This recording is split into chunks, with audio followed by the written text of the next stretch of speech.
నెల్లూరు జిల్లా ముత్తుకూరు మండలం గోపాలపురంలో సాల్ట్ రైతులు వినూత్నంగా నిరసన తెలిపారు. సాల్ట్ రైతులతో సాల్ట్ కమిషనర్ ప్రేరణ జోషి సమావేశమవుతారని అధికారులు తెలపడంతో అక్కడికి సాల్ట్ రైతులందరూ చేరుకున్నారు.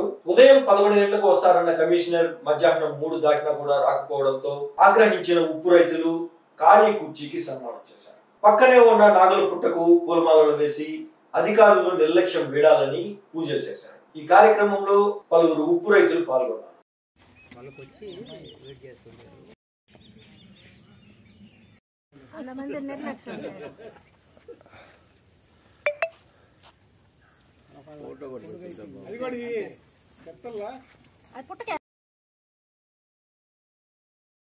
వాడా 10 నిమిషాలు అన్నాడు నా 1:40 ఎప్పుడు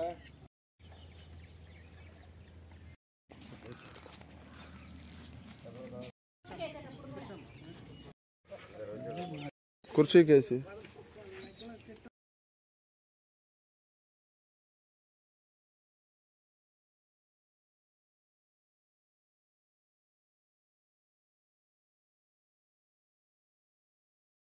కుర్చీలో పెట్టండి. టేబుల్ మీద పెట్టిన